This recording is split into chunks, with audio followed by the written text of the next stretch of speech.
horns which you saw are 10 kings. Come on, Daniel says it's 10 kings. Now Revelation 17 says, these have one mind, and they'll give their power and strength to the beast. These shall make war with the Lamb, and the Lamb shall overcome him. For he is the Lord of lords and the King of kings, and that they are with him shall be called chosen and faithful. Oh, come on, come on. Listen to this now. Verse 16. And the 10 horns which you saw upon the beast, these shall hate the whore. Who's the whore? Who's the whore? Now we've got to go to the false prophet. It's so easy. You can actually just go to Isaiah. He says, how has this great city now have become a whore? Because Isaiah was sent to Israel, and he's talking to Israel, and he said, so she was the woman that was to bring forth the Christ. Moses was given the instruction and foreshadowing pattern of the heavenly realm that was to open on the earth. This whole system was given to Moses. A nation was prepared as a body, as a system to harness death. The law system was only showing the way to Christ, who would redeem the sin of the world as a chosen nation. Israel carried the testimonies of Christ in the ark for 1,500 years. You should think everything in that system resembled the Christ. They should recognize him when he comes. They didn't. They totally blew it. Why? Not because they had the spirit of Babylon now in them. They sat in Moses' seat. The Pharisees and the Sadducees, they went and sat in Moses' seat. 1 Corinthians 10.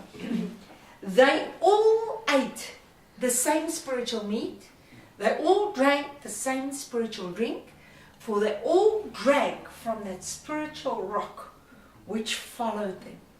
And the rock was Christ. So this whole system was taken there.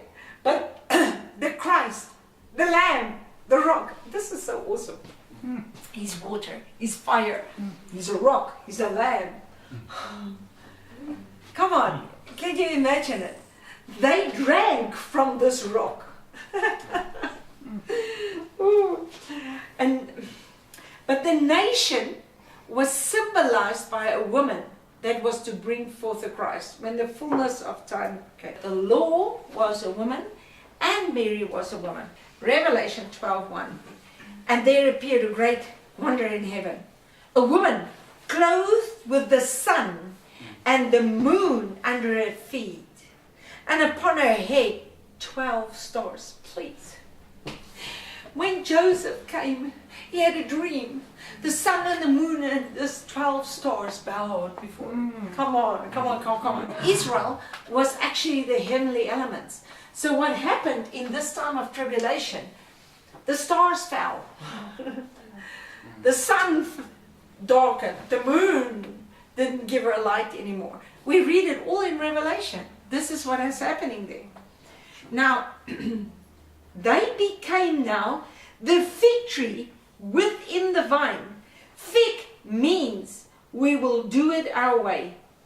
Adam and Eve also tried to cover themselves with fig leaves. So I think they ate from a tree that says, we'll do it our way. You know, it's worldly knowledge, worldly wisdom. Oh my word, if you want to see the patheticness of worldly wisdom, make a study of Solomon's life. The wisest man on the face of the earth, having 1,000 women.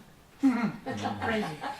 Yes, that is now really calling trouble to yourself. Can you imagine what happened in those harems? They can be glad I wasn't there. Yes, it's all geworsmaak. But then he started worshipping. You know, God gave him. He asked for wisdom. God gave him natural wisdom. And look how he served it. He says, but the beginning of all wisdom is the fear of God. And at the end of all his wisdom, he lost the fear of God because he started offering. Matthew 23:2. The scribes and the Pharisees, they now sit in Moses' seat, unwilling to change This chosen generation adulterated themselves with the idols of the nations around them.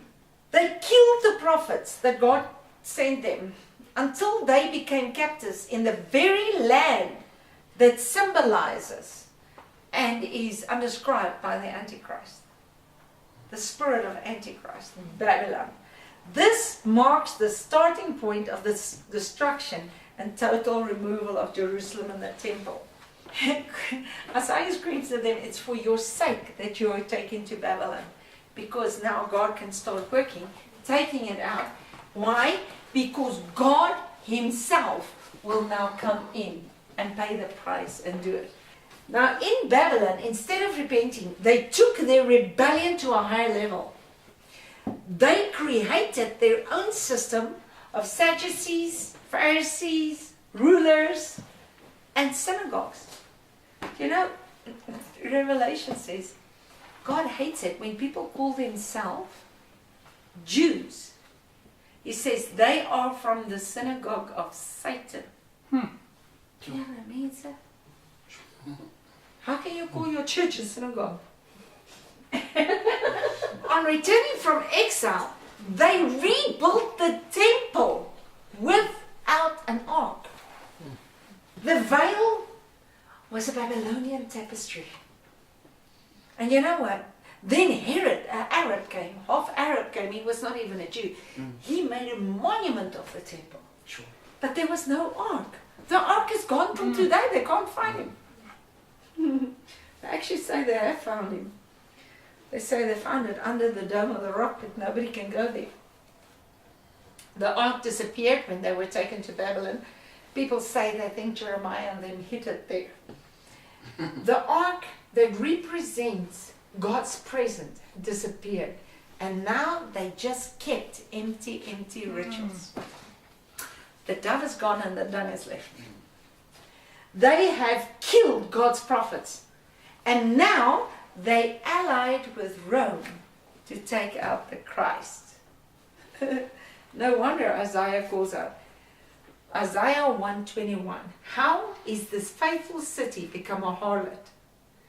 Full of the judge's judgment, righteousness lodged in it, but now murderers. Chapter 17 describes this harlot riding on a scarlet-colored beast, having 7 heads and 10 horns. She was full of the names of blasphemy. On her forehead was written, Babylon the Great, mother of harlots. The very woman that was to bring forth the Christ became the mother of harlots. She became what she worshipped. Revelation 17:1. And there came one of the 7 angels which had the 7 vials and talked with me and said, Come hither, I will show you the judgment of the great whore that sits on many waters, with whom the kings of the earth have committed fornication. He carried me away into the spirit into the wilderness, and I saw a woman sit on a scarlet-colored beast, full of the names of blasphemy. And it goes on. Please read it up to verse 6. But verse 5 says, Upon her forehead is the name, Mystery, Babylon the Great, the mother of harlots, abominations of the earth.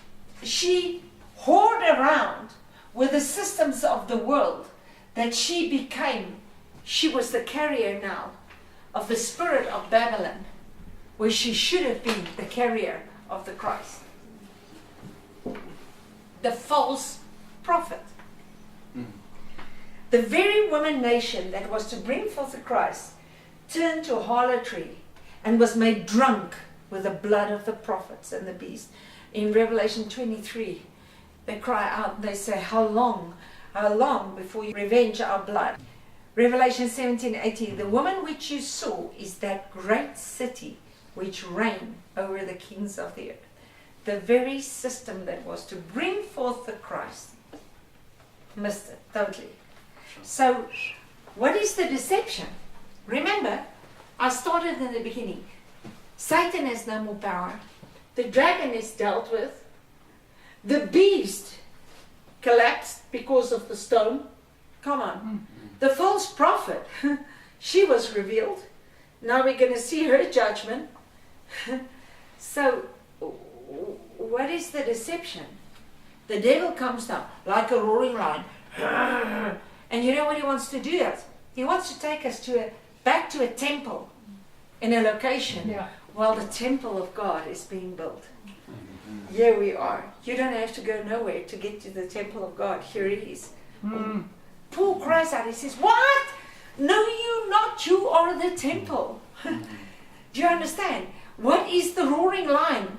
I don't know, if we read that scripture, most people interpret it, he's a roaring lion, he's going to kill you, No, what he does, he wants to steal your inheritance. So he wants to take you back to the old system. We can't go back. We can't go back. Those are pictures and patterns so that we can understand where we are going forward to. We're not going back. If he comes roaring in your ears again, kick him right in his face.